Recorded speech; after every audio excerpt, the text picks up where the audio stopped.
Hi everybody, welcome to my channel. My name is Pixie Love. You guys can call me Pixie. And today we're doing some r/Fatlogic. Honestly, because it's last minute, I didn't know what else to do, so that's what we're gonna do today. Let's get into these crazy delusional people. Continuing to eat when you are uncomfortably full is often a sign that you have been deprived of food, that you're not eating enough overall. It can also be a cue that you're lacking pleasure and a variety in your menu. It might be helpful to bring in more foods that you love into your life. Eating to the point of being uncomfortably full is a sign that you need to learn when to stop eating. It's a sign that your brain isn't getting the signals that your body is full until you've eaten too much. That's not a good thing, okay? It's diet season, so remember, most/all diets don't work. Heavy restriction is not a diet, it's an eating disorder. Intermediate fasting or keto should not have been undertaken unless you have been medically advised to and are being supervised. Fuck diet culture.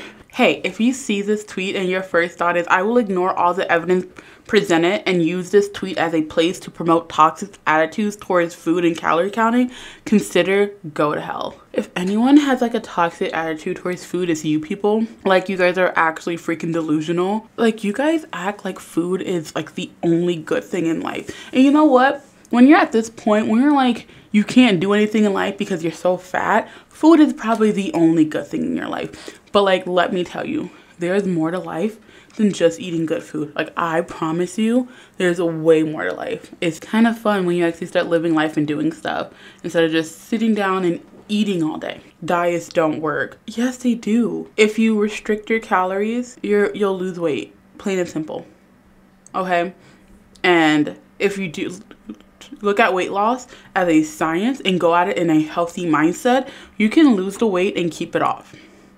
Okay? That's all it is. You guys make it seem like counting calories is such a bad freaking thing. Like, how dare a person live their lives while not eating countless of food all damn day? Like, you make it seem like that's a fucking sin. It's New Year's, the most fatphobic time of the year. Remember to be cognizant of the language you use and how you share whom with you share any weight loss goals you have. Nobody likes hearing about how badly you want to avoid looking less like them. This is very harmful and hurtful. How to tell everybody you're a narcissist without telling everybody you're a narcissist? Because when someone else wants to lose weight, how dare you not want to look like me? I have never, even when I was in my phase when I would like get mad about my skinny friends talking about how much weight they need to lose and how they look fat, like I have never thought like, oh, they don't want to look like me. Like, never, because I'm not that fucking conceited.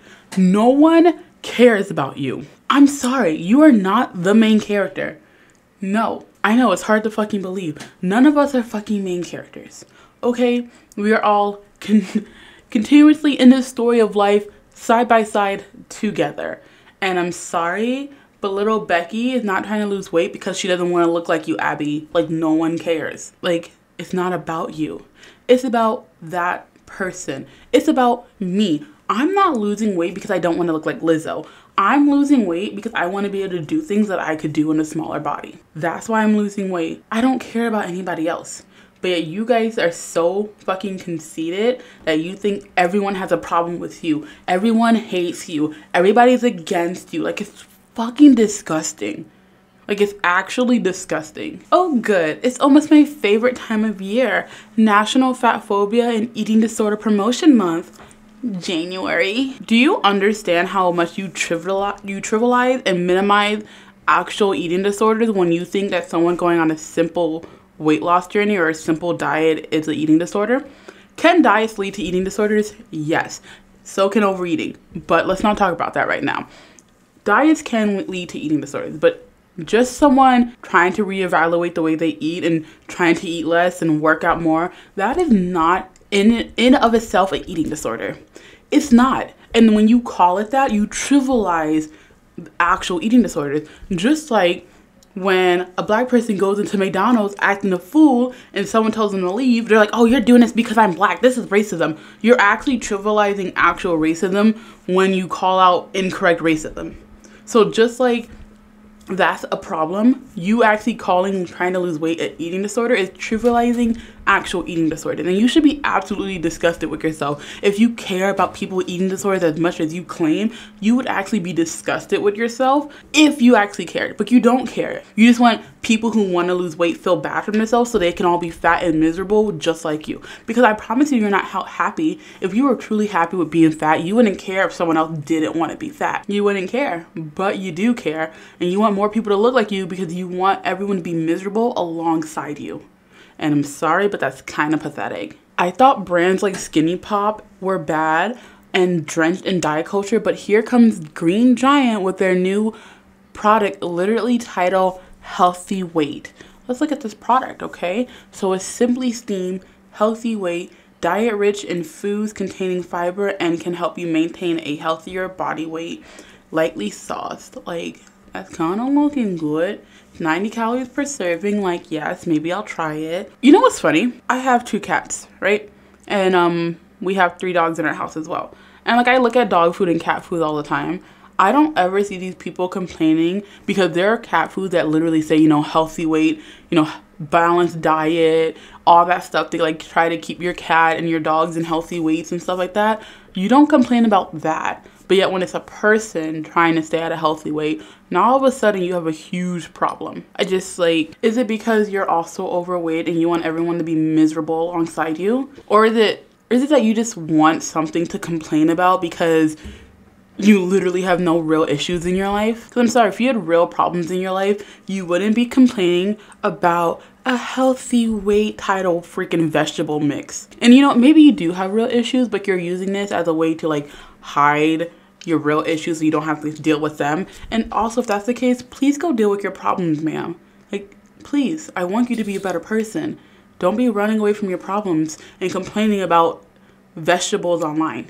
Being able to eat healthy while staying within range of your BMR so you're not into starvation mode is not realistic for most people due to accessibility and other factors outside of their control, like genetics. So you're saying you can't eat healthier foods because of genetics? Or are you just saying you can't eat large amounts of unhealthy food because they're expensive? I'm like not understanding. I'm literally not understanding. Like, you physically can't eat healthy and eat 4,000 calories a day because it's too expensive or because of genetics. Like, and also slightly reducing your calories by 300, 400, 500, especially if you're eating a lot, is not going to put your body into starvation mode. We already did a whole deep dive on starvation mode on this channel, and that's not how it works. So I don't know, man. I don't vibe. I'm not getting it. And I just like, please explain. Like, ma'am, I'm willing to listen. I really am willing to listen to you guys, but I have yet to actually see any actual information that validates anything you guys say. Anything. And when there is like maybe a little, you take the little and turn it into something big. Like, no. I have failed to see any sense in any of your arguments. And with that being said, I hope you guys enjoyed this video. If you guys did, make sure you guys leave a like. If you guys like me, make sure you guys subscribe because I do videos Monday through Friday. All my social medias are up at top. Everything is PixieLove5642. Mostly use Instagram, but I try to use TikTok and Twitter every once in a while. You should see 2 videos on your screen in a little bit. One is my most recent upload. Another one is something YouTube recommends for you. I would click on either one because they're bangers. Why? Because I made them. And I'll see you guys tomorrow. Bye-bye.